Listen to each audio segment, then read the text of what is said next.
Guys जब भी हम लोग एक फ्लाइट में बैठते हैं तो हमेशा सेफ लैंडिंग की उम्मीद करते हैं, राइट? लेकिन क्या आप जानते हैं कि इंडिया का जो एविएशन सेफ्टी सिस्टम है उस पर एक बड़ा क्वेश्चन मार्क लग चुका है। हमारे पास एक ऐसी खबर है जो इस एडिटोरियल में छपी है जिसका title a black Friday for aviation safety in India. और ये एक प्राइवेट एयरलाइन इंडिगो के पायलट्स के फ्लाइट ड्यूटी टाइम लिमिटेशन के बारे में है।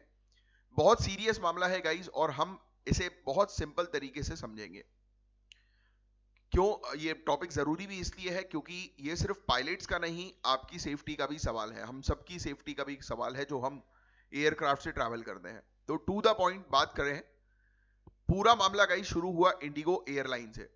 वहां के पायलट्स ने flight duty time limitations rules का उल्लंघन होने के बाद मास सिक लीव पर जाने की धमकी दी कि हम सभी लोग जो है वो छुट्टी पर चले जाएंगे।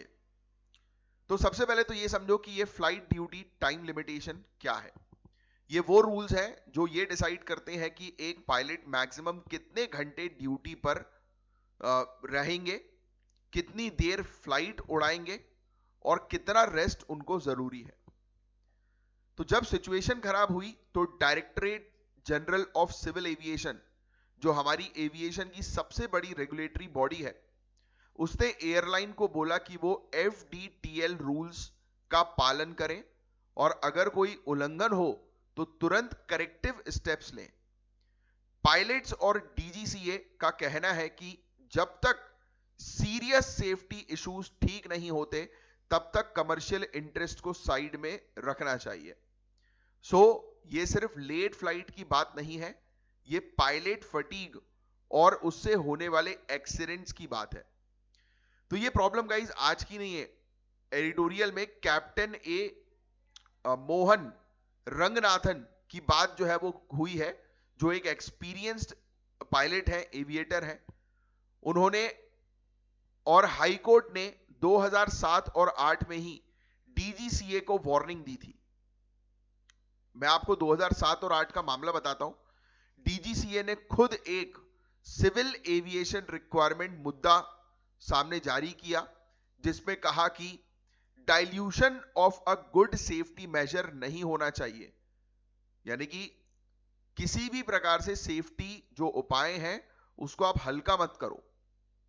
2008 में मिनिस्ट्री ऑफ सिविल एविएशन ने DGCA को इग्नोर कर दिया और रूल्स को डाइल्यूट कर दिया, जिससे कमर्शियल एयरलाइंस को फायदा हो। इससे पायलट्स और स्टाफ के रेस्ट पीरियड में कमी आई, यानी सेफ्टी को पीछे और पैसा कमाने को आगे रखा गया। फिर बॉम्बे हाई कोर्ट ने भी 2007 में इस रूल डाइल्यूशन को रिजेक्ट कर दिया और बोला कि पायलट्स और कैबिन क्रू की सेफ्टी प्राइमरी कंसर्न होना चाहिए। अब DGCA ने एयरलाइंस को एक और वार्निंग लेटर जारी किया जिसमें फाइन और लाइसेंस कैंसिलेशन तक की बात है। इस लेटर में DGCA ने एयरलाइन से कहा कि वो पैसेंजर के रिफंड का सिस्टम बनाए अगर उनकी फ्लाइट्स FDTL के रूल्स के चलते कैंसिल होती है। तो आप देख सकते हैं जुडिशरी ने और एक्सपर्ट्स ने बार बार सेफ्टी की इंपॉर्टेंस समझी है। अब बात करते हैं अकाउंटेबिलिटी की, यानी जिम्मेदारी कौन लेगा। एडिटोरियल कहता है कि 2006 में इंटरनेशनल सिविल एविएशन ऑर्गेनाइजेशन, जो ग्लोबल बॉडी है, उसने ही इंडिया को ऑडिट के लिए बोला था। आर्टिकल कहता है कि पिछले 20 सालों से DGCA की निगरानी में कमी है। रूल्स हैं लेकिन स्ट्रिक्टली इन्फोर्स नहीं हो रहे, लागू नहीं हो रहे, और जब निगरानी कमजोर होती है तो सेफ्टी कॉम्प्रोमाइज होती है। आर्टिकल में 3 बड़े हादसों का जिक्र है। एक मैंगलुरु का हादसा 2010 का, कोझीकोडे का हादसा 2020 का और अहमदाबाद का हादसा 2020 का। इन हादसों की रिपोर्ट अभी भी पेंडिंग है। जब तक आप गलतियों से सीखते नहीं हैं तब तक सुधार नहीं होता। मिनिस्ट्री ऑफ सिविल एविएशन के एक स्टेटमेंट में तो यहां तक कहा गया है कि on a wing and a prayer, भगवान भरोसे इसको बोलते हैं,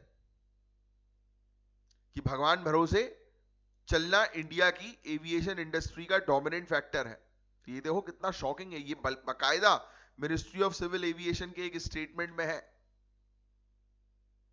कि हमारे जो इंडस्ट्री, एवियन इंडस्ट्री, वो कुछ एरियाज में भगवान भरोसे चलती है।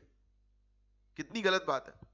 तो गाइस FDTL जो रूल्स है उसका पालन करना सिर्फ रूल बुक की बात नहीं है, ये हमारे पायलट्स की हेल्थ और आपकी मेरी लाइफ की बात है।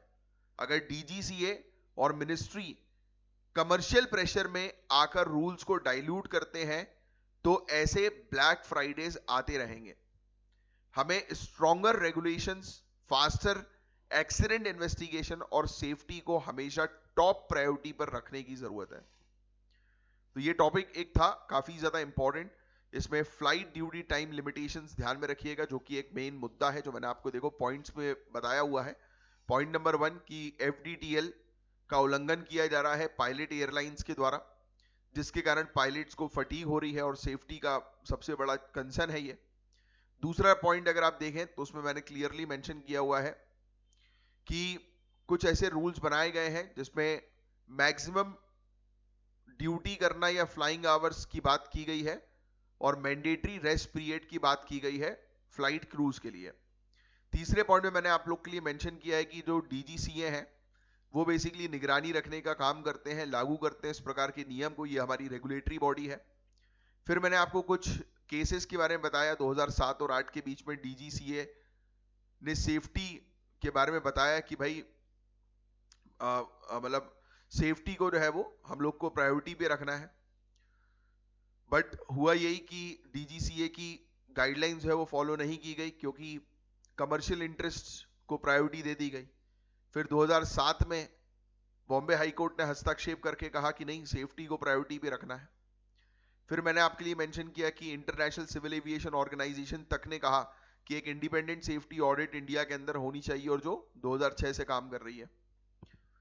और डीजीसीए निगरानी जो है वो रख रहे हैं, बट उनकी निगरानी रखने की शक्ति काफी वीक है, तो उसको और मजबूत बनाने की आवश्यकता है। हमने अभी तक इतने मेजर एक्सीडेंट्स हुए बट उससे कुछ भी नहीं सीखा। तो डीजीसीए जो है वो अब बेसिकली स्ट्रिक्ट एक्शंस लेने की बात कर रहा है कि स्ट्रिक्ट एक्शंस जो है वो लिए जाएंगे, और जिसकी फ्लाइट अगर कैंसिल होती है तो उसको रिफंड जो है वो किया जाए। बट एफडीटीएल के रूल्स को जो है वो स्ट्रिक्टली फॉलो करना जरूरी है। ठीक है, तो ये था गाइस एक टॉपिक जिसके बारे में एक अच्छी आपको जानकारी जो है वो होनी चाहिए।